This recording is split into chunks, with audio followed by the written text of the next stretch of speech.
નમસ્કાર મિત્રો, ખેડૂતરાજ યુટ્યુબ ચેનલમાં મિત્રો પીએમ કિસાન સન્માન નિધિ યોજના અંતર્ગત 22મા હપ્તાને લઈને નવા સમાચાર સામે આવી ગયા છે। આજે મિત્રો નવું વર્ષ અને નવા વર્ષની ભેટ ખેડૂતોને 6000 રૂપિયા સુધીનો હપ્તો મળશે। તમારા બેંક એકાઉન્ટની અંદર તમે ચેક કરી લેજો તમારા ખાતાની અંદર પૈસા જમા થયા છે કે નહીં, કારણ કે સરકાર તરફથી હવે 2000 રૂપિયાનો હપ્તો છે એ ખેડૂતોના બેંક ખાતાની અંદર ટ્રાન્સફર કરવામાં આવી ગયો છે। ઘણા બધા ખેડૂત મિત્રોને હપ્તો મળી ગયો છે અને ઘણા બધા ખેડૂત મિત્રોને હજે પણ 2000 રૂપિયાનો 21મો હપ્તો પણ નથી મળ્યો અને હવે એમને 22મો હપ્તો પણ નહીં મળે। જો તમારે 22મો હપ્તો જોતો હોય તો ખાસ કરી આજનો આ વિડિયો તમે છેલ્લે સુધી જોજો અને ગુજરાત રાજ્યના જે ખેડૂત મિત્રો પાસે અમારી આ માહિતી નથી પહોંચી એ દરેક મિત્રોને WhatsApp ગ્રુપમાં આ માહિતી છે એ શેર કરી દેજો। હવે તમને જણાવી દઈએ તો પીએમ કિસાન સન્માન નિધિ યોજના અંતર્ગત 22મો હપ્તો ખેડૂતોના બેંક ખાતાની અંદર કઈ તારીખે જમા થશે અથવા તો કઈ સમય લાગશે, કેટલો સમય લાગશે એ દરેક માહિતી તમને આજના વિડિયોની અંદર જણાવવાની છે। ખાસ કરીને 6000 રૂપિયા સુધીનો હપ્તો તમારા બેંક ખાતાની અંદર જમા થાય એ માટેની માહિતી આજે આપણે જાણવાની છે, જેમાં નવું વર્ષ એટલે કે 2026ની સાલની અંદર ખેડૂતોને ટોટલ 6000 રૂપિયાની જગ્યાએ 12નો હપ્તો મળશે કે નહીં એ પણ તમને ખાસ જણાવવાનું છે। પીએમ કિસાન સન્માન નિધિ યોજના અંતર્ગત ઘણા બધા ખેડૂત મિત્રોએ ફાર્મર રજિસ્ટ્રેશન કરાવ્યું છે। ઘણા બધાનું ફાર્મર રજિસ્ટ્રેશન બંધ થઈ ગયું છે, એટલે કે ફાર્મર રજિસ્ટ્રેશન કરાવતી વખતે સાઇટ નહોતી ચાલતી। આ દરેક પરિબળો છે એ અને ઘણા બધા કારણો હોવાના કારણે ઘણા બધા લોકો છે પોતાનું સસ્તા અનાજનું પીએમ કિસાન સન્માન નિધિ યોજના અંતર્ગતનો લાભ અને રેશન કાર્ડ અંતર્ગત સસ્તું અનાજ છે એ મેળવી શકતા નથી। હવે પીએમ કિસાન સન્માન નિધિ યોજના અંતર્ગત 22મો હપ્તો મેળવવા માટે તમારે શું કરવાનું એ આજના વિડિયોની અંદર આપણે જાણીશું। ખાસ કરીને વિડિયોને તમે છેલ્લે સુધી જોતા રહેજો, જેથી કરી આવી દરેક અપડેટ અને દરેક માહિતી તમને સમયસર અને રોજ મળતી રહે। મિત્રો, આ તમારે દરેક માહિતી જાણવી હોય તો એના માટે તમારે સૌપ્રથમ ગૂગલમાં સર્ચ કરવાનું છે પીએમ કિસાન। પીએમ કિસાન સર્ચ કરશો એટલે કે આ પ્રકારનું એક પેજ ઓપન થશે। તેમાંથી સૌથી પહેલી પીએમ કિસાનની જે ઓફિશિયલી વેબસાઇટ છે એ વેબસાઇટ ઉપર આપણે ક્લિક કરવાનું છે। ત્યારબાદ આ રીતનું જો મેસેજ આવે તો go to pmkisan.gov.in ની વેબસાઇટ ઉપર ક્લિક કરવાનું છે। ત્યાં અહીંયા તમે જોઈ શકો છો કે ભારત દેશની અંદર 9 કરોડથી પણ વધારે ખેડૂતોના બેંક ખાતાની અંદર પૈસા ટ્રાન્સફર કરી દેવામાં આવ્યા છે। તેમ છતાં ઘણા બધા ખેડૂત મિત્રો કહે છે કે પીએમ કિસાન સન્માન નિધિ યોજના અંતર્ગત અત્યારે સૌથી વધારે છે એ ગુજરાત રાજ્યની અંદર પીએમ કિસાન સન્માન નિધિ યોજના અંતર્ગતના ખેડૂતોના જે કસ્ટમર છે એ ખેડૂતો પણ આપણી સાથે જોડાઈ ગયા છે, કારણ કે ગુજરાત રાજ્યના દરેક વિસ્તારમાંથી વાતાવરણ સ્વરૂપ જ્યારે ધારણ કરે ત્યારે પીએમ કિસાન સન્માન નિધિ યોજના અંતર્ગતની માહિતી આપણે જાણશું। તો અત્યારે તમે પીએમ કિસાનની ઓફિશિયલી વેબસાઇટમાં જોઈ શકો છો।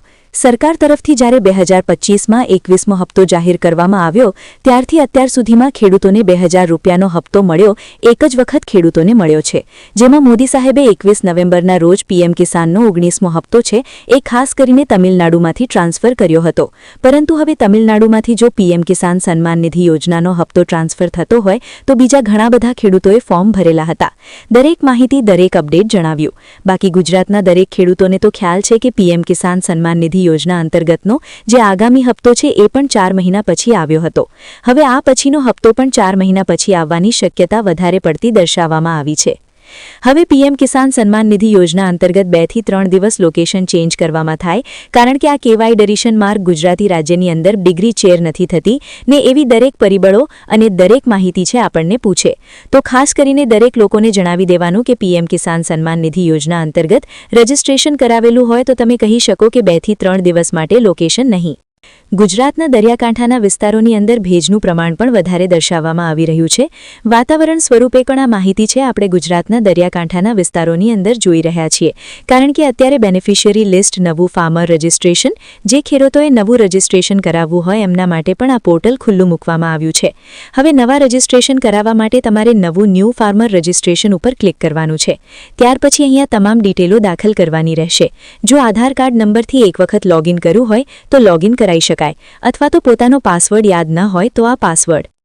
ગુજરાત રાજ્યની અંદર જ્યારે પણ સરકાર તરફથી ભેટ આપવામાં આવે તો એ ભેટનો સીધો લાભ દરેક લોકો સુધી પહોંચે એ માટે ગણતરી કરવામાં આવતી હોય છે। તો આ બાબતે ચર્ચા ખોટી કરી અરબ સાગરના દરિયાની અંદર ભેજનું પ્રમાણ વધારે આપી દેવાય, માહિતી થાય પૂરી। તો આવી 2 થી 3 દિવસ લોકેશન માટે જાણી પછી ગુજરાતના દરિયાકાંઠાના વિસ્તારોની અંદર જરૂરથી આ પ્રકારે માહિતી લઈ કે 2 થી 3 દિવસની અંદર લોકેશન ચેન્જ કરાવી દો। વાતાવરણની અંદર પણ 2 થી 3 દિવસની અંદર ગુજરાતના દરિયાકાંઠાના વિસ્તારોની અંદર જે કમોસમી માવઠું પડ્યું છે તેની અસર પણ ગુજરાતના દરિયાકાંઠાના વિસ્તારોની અંદર થતી જોવા મળવાની છે। તો આ 2 થી 3 દિવસ માટે લોકેશન દરેક મિત્રો પાસે છે એ અપડેટ નથી થયા। 2 થી ગુજરાતના દરિયાકાંઠાના વિસ્તારોની અંદર ભેજનું પ્રમાણ પણ વધારે દર્શાવવામાં આવ્યું છે, તો પણ અપડેટ જાણવું મુશ્કેલ છે કે કેટલો હપ્તો આવશે। તો આ માટેની દરેક માહિતી અને દરેક પ્રોસેસ છે આપણે જાણી લેશું।